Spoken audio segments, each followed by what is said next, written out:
I first watched Unfriended March 31st, 2020, almost a year ago now. And after I finished it, I wrote multiple pages on why the movie sucks. I don't know, maybe you addressed these problems in the second movie. I never saw it, and I don't plan on seeing it.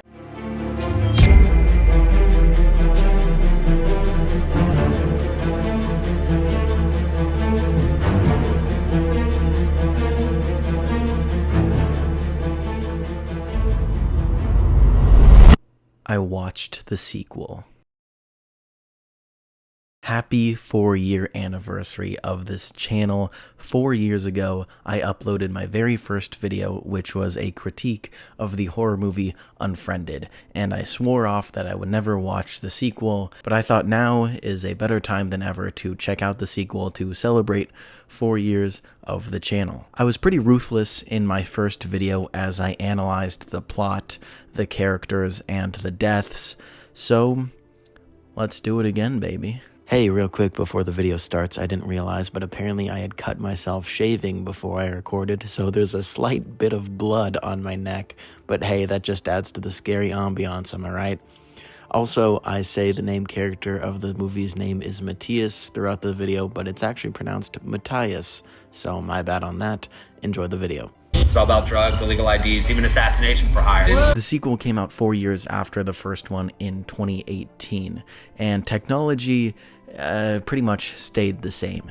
If you're unaware, the Unfriended movies take place purely on a computer screen as a friend group goes on a Skype call and scary things happen. The first movie is about a friend group being haunted by a ghost over Skype, the ghost of a girl who committed suicide because they bullied her, and then the ghost gets revenge. This movie handles suicide so poorly that it makes 13 Reasons Why look good. And the second movie has nothing to do with that. Unfriended Dark Web follows a college student, Matthias, as he buys a used computer that has some dastardly secrets on it.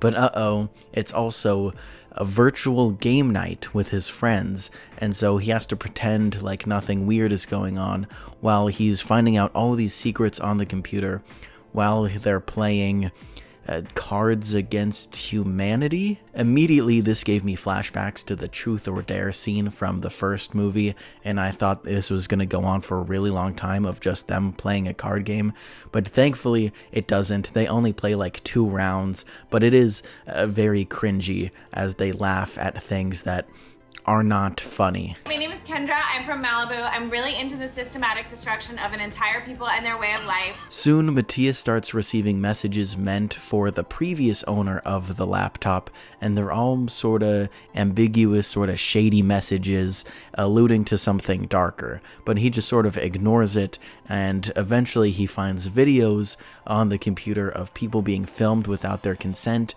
some of them videos of murder, and soon he gets messaged by the real owner of the computer because we find out that Matthias didn't buy this used, he stole it. So the owner wants his computer back because there's a bunch of secrets on it, including a bunch of videos of women dying because the owner of the computer is a black market person who sells videos of women dying. Like, people pay him and be like, hey, can you kill this woman in a certain sort of way? And then he's like, I got you, and he does it. So that's the gist of the movie. He tries to give the computer back while keeping all of his friends safe. So did you notice anything? There's no ghosts. The overpowered nature of the ghost was my main critique from the first movie, because the ghost sees all, it knows all. There's really no way to defeat a ghost because it's already dead, and the ghost is basically just torturing these people and they can't do anything about it. The big plot hole is the ghost. That's the one thing that's holding this movie down, is the ghost, because it's just too powerful. Like, it's all-seeing, it's all-knowing. And so for the next movie, they made the villain a human. A really good idea. Where have I heard that before, actually? With everything I just said, you might be wondering, well, what's even the point of a ghost? And that would be correct. There is no point of having a ghost, because the ghost is just too overpowered and it creates too many plot holes. So here's what we're gonna do. We can keep the characters as bullies, okay? And they bully this, like, super like computer nerd, and they bully them for being a nerd, and then the nerd gets their revenge by like hacking into all their computers. Yeah, so the villain in this movie are just a bunch of black market hackers. So they can like hack into the computer screen and listen to what they're saying and watch their computer screens. But the difference between a ghost and a human is that you can trick a human, you can outsmart a human, you can kill a human. Can't really do that with a ghost, because I knew nothing about this movie going into it, and so I was expecting another ghost story, another repeat of the first one, but I was actually genuinely surprised, because the first 40 minutes is Matthias figuring out these secrets. He has to pretend like everything is normal during game night. He's getting messages from his angry girlfriend that he has to occasionally go hop on a phone call with to apologize and explain things to, all while someone has messaged him on his computer paying him to go kill a girl, and now he's expected to, you know, kill someone, and now this random girl is in danger, and he's got to stop that as well. So all these things are going on. It's really suspenseful, the stakes are high, it's tense, and then the second half of the movie happens. Then it kind of has to become more of an Unfriended movie where people have to die, and once we get more answers, things become less interesting. And of course, the second half is where the classic Unfriended lag comes in. Yeah, the Dark Knight is mostly about the bad guys. Sounds like an interesting plot, right? Well, I wish I could say the same thing about the characters. Matthias is our main character, and from what we see of him, he's an overall just nice, normal guy. The reason why he stole the computer in the first place is because he needed a more powerful computer to make this web program for his girlfriend, Amaya, because Amaya is deaf, and the web program helps translate things into sign language. So right away, that's really nice of him to do. It's really cute that he does it, but Amaya doesn't seem too interested about it when he shows her. She's like, hey, this helps me understand you, but it doesn't help you understand me. Pretty deep, right? And so Amaya and Matthias are sort of in this rough patch of communication throughout the movie. Amaya isn't on the Skype call, she just texts Matthias throughout the movie, and sometimes they have their own little phone calls. At first, I couldn't figure out why they made Amaya deaf. Was it purely just for inclusion's sake? Or was the, sign language computer program gonna play a part later in the movie that helps defeat the hackers or something? No, it's none of that. They just made her deaf so the movie could be scarier. Like someone breaks into her house and she doesn't realize they're there because she can't hear them.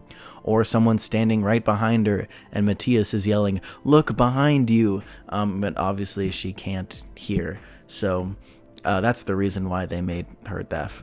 Other characters include Serena and Nari, who are engaged, and they are on the same computer in the same room for the Skype call, which is an interesting addition, I think, to the sequel, having two characters actually in the same room together, so when scary things happen, they can work together, and it would be a 2 versus 1 situation, but that doesn't really happen in this movie. Also, Serena's mom has cancer, which I thought was just sort of a throwaway thing that I thought was really weird that they mentioned, but no, it eventually does come back, so just hold on, we'll get there. Then there's AJ, who's the comedic relief, you could say. He hates big tech. He's basically the walking version of The Social Dilemma, and he has a podcast about how much he hates tech as well, and all of his conspiracy theories and such. Then there's Lex, who has no personality. She's just sitting in a music studio, so you could assume that maybe she likes music.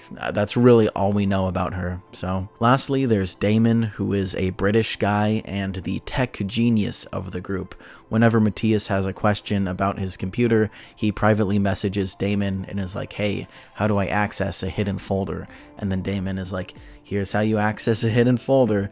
And then he's the smart one. So he's the one who explains all the tech stuff, so someone can go, in English, please? And that's his personality trait. None of the other characters besides Matthias are fully fleshed out. They're basically just there to die, but hey, people dying in a Blumhouse movie. That's cool, huh? This is a good thing and a bad thing. It's bad because in a movie you ideally want all your characters to be fleshed out and fully realized as full people, but at the same time, it's good that the movie doesn't spend too long focusing on these characters and getting to know them that well, when the main story is the mystery about the computer and what's going on there.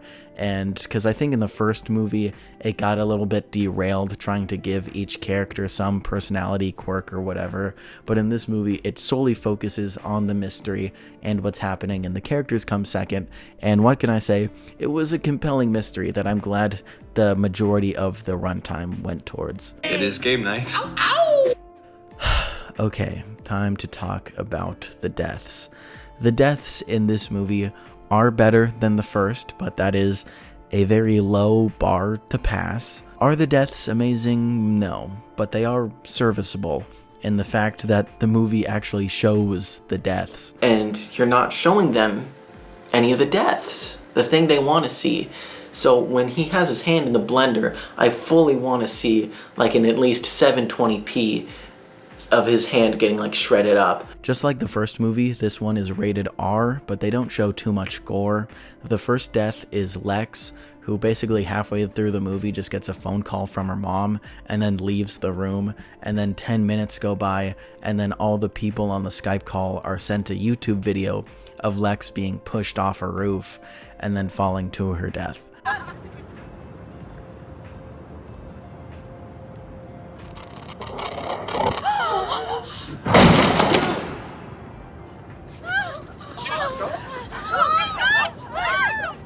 The hackers push her off a roof because, you know, this could be easily covered up as a suicide, and, you know, it's not too creative or imaginative, but hey, at least they show the full thing in the movie.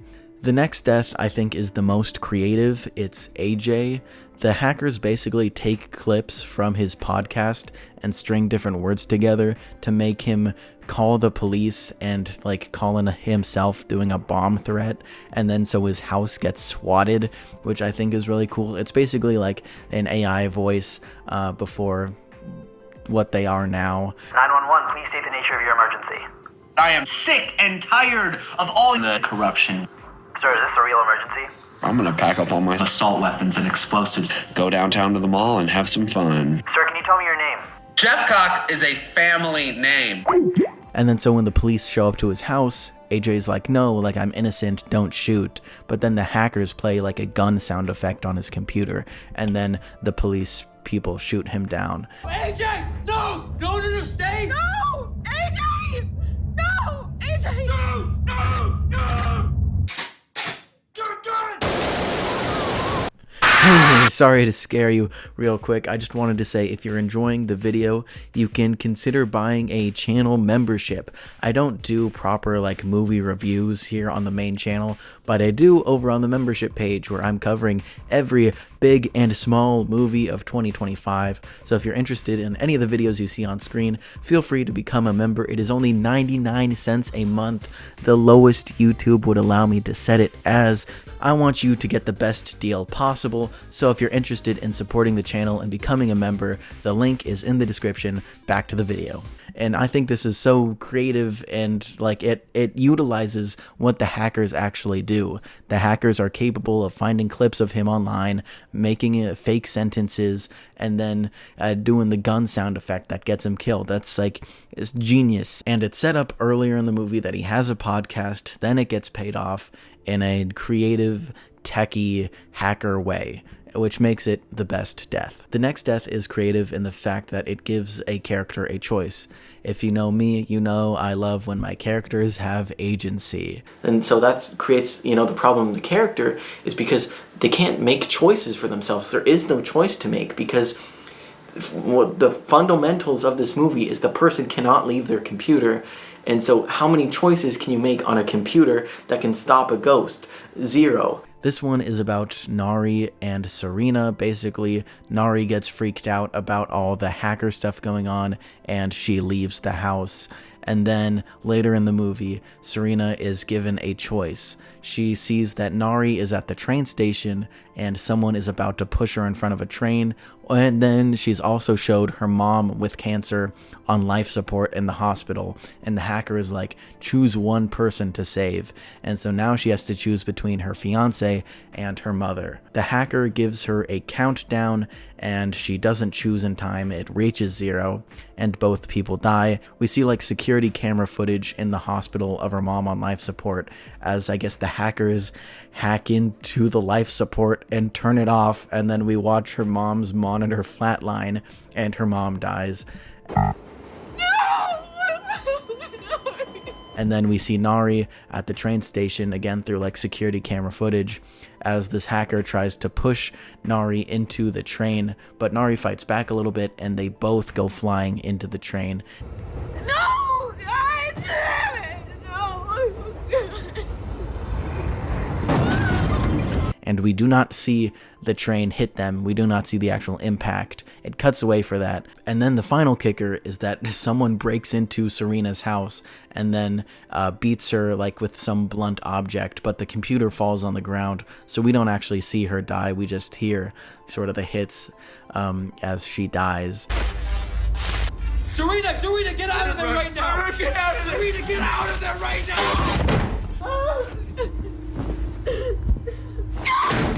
So these strings of deaths are interesting in the fact that it is unique to the franchise to give a character a choice of who lives and dies and stuff like that. But at the same time, these deaths aren't too, I guess, again, I'm going to use the word creative, and that actually use the hacker's abilities.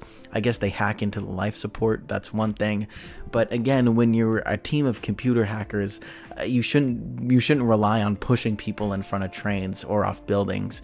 You should do something more creative, like call the police with like a AI voice. I think that's much cooler than just physical violence and like beating people on the head with an like a lamp or whatever. And I guess it wouldn't be an Unfriended movie if there wasn't a death where a computer fell to the floor and we didn't get to see it.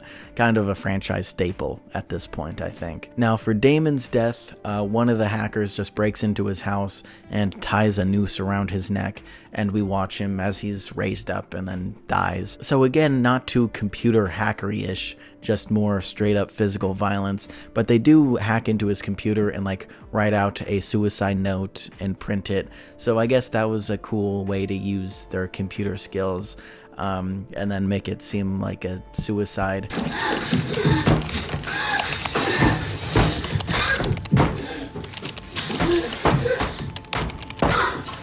And basically what's happening is that all the hackers are pinning the crimes that they do on this group of friends, and so in the suicide note they write him like admitting to all the crimes that the hackers actually committed. So while Damon is dying, Matthias runs out of his house and tries to reach Amaya because Amaya is in danger from the hackers and he's trying to meet up with her. But the hackers actually hack into Amaya's phone and send her the wrong meetup address where she's supposed to meet Matthias. But we don't see her die, we just see this guy sort of just grab her, so maybe she's just kidnapped, maybe they kill her, we don't know.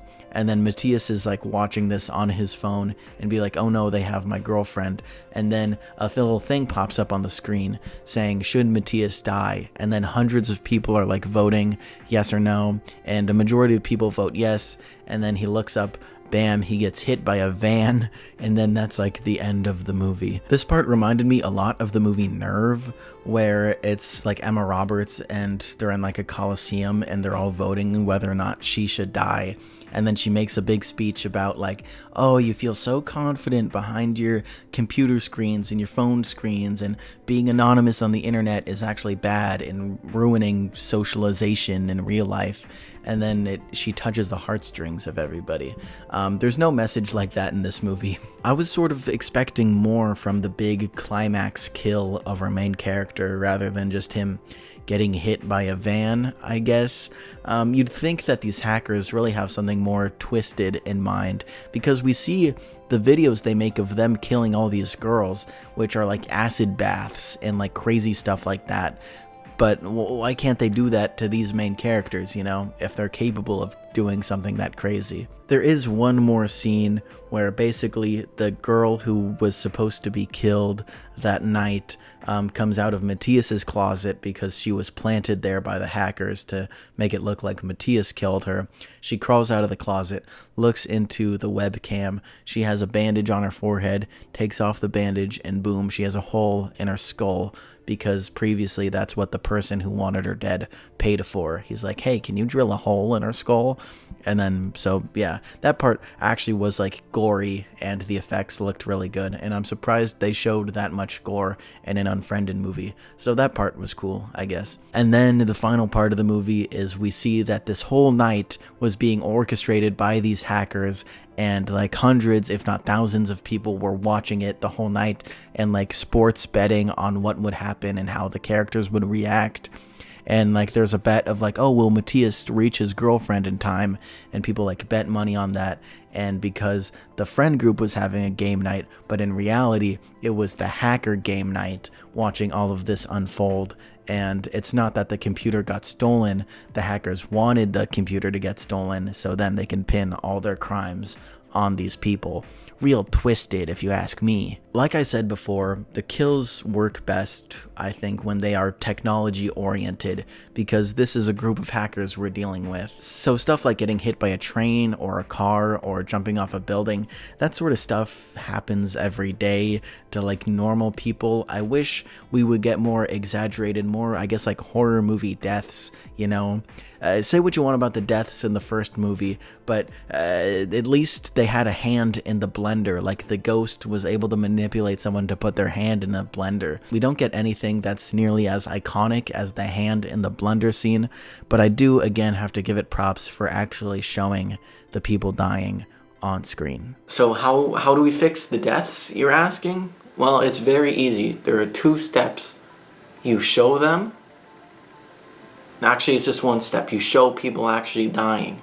Dude, this is dark web. I went into this movie with the lowest of low expectations. I thought I was gonna have to like pull teeth in order to say something good about this movie, but I was actually surprised.